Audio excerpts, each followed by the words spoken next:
From translation, NIV New International Version, this 163 day of the year, today we are reading passages, Job 38-39, Job chapter 38, verses 1 to 41. Then the Lord spoke to Job out of the storm.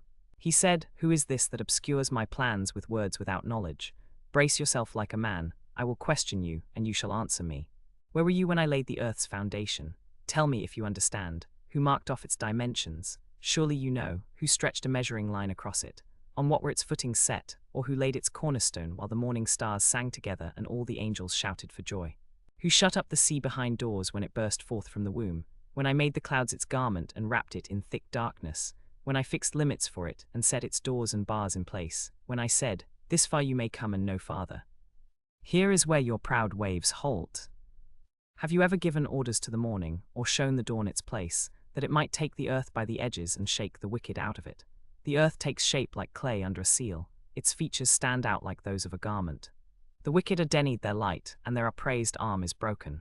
Have you journeyed to the springs of the sea, or walked in the recesses of the deep? Have the gates of death been shown to you? Have you seen the gates of the deepest darkness? Have you comprehended the vast expanses of the earth? Tell me if you know all this. What is the way to the abode of light, and where does darkness reside? Can you take them to their places? Do you know the paths to their dwellings? Surely you know, for you were already born, you have lived so many years. Have you entered the storehouses of the snow, or seen the storehouses of the hail, which I reserve for times of trouble, for days of war and battle? What is the way to the place where the lightning is dispersed, or the place where the east winds are scattered over the earth? Who cuts a channel for the torrents of rain, and a path for the thunderstorm, to water a land where no one lives, an uninhabited desert, to satisfy a desolate wasteland and make it sprout with grass? Does the rain have a father? Who fathers the drops of dew, from whose womb comes the ice? Who gives birth to the frost from the heavens when the waters become hard as stone, when the surface of the deep is frozen? Can you bind the chains of the Pleiades? Can you loosen Orion's belt? Can you bring forth the constellations in their seasons, or laid out the bear with its cubs? Do you know the laws of the heavens? Can you set up God's dominion over the earth? Can you raise your voice to the clouds and cover yourself with a flood of water? Do you send the lightning bolts on their way? Do they report to you, here we are? Who gives the ibis wisdom about the flooding of the Nile, or gives the rooster understanding of when to crow? Who has the wisdom to count the clouds? Who can tip over the water jars of the heavens when the dust becomes hard, and the clods of earth stick together? Do you hunt the prey for the lioness, and satisfy the hunger of the lions when they crouch in their dens, or lie in wait in a thicket?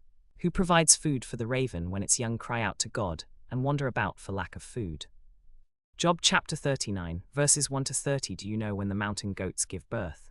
Do you watch when the doe bears her fawn? Do you count the months till they bear? Do you know the time they give birth? They crouch down and bring forth their young, their labor pains are ended.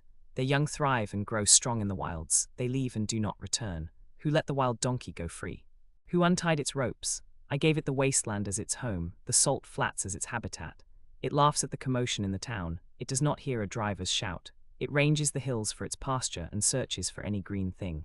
Will the wild ox consent to serve you? Will it stay by your manger at night? Can you hold it to the furrow with a harness? Will it till the valleys behind you? Will you rely on it for its great strength? Will you leave your heavy work to it? Can you trust it to haul your grain and bring it to your threshing floor? The wings of the ostrich flap joyfully, but they cannot compare with the pinions and feathers of the stork. She lays her eggs on the ground and lets them warm in the sand, unmindful that a foot may crush them, that some wild animal may trample them. She treats her young harshly, as if they were not hers.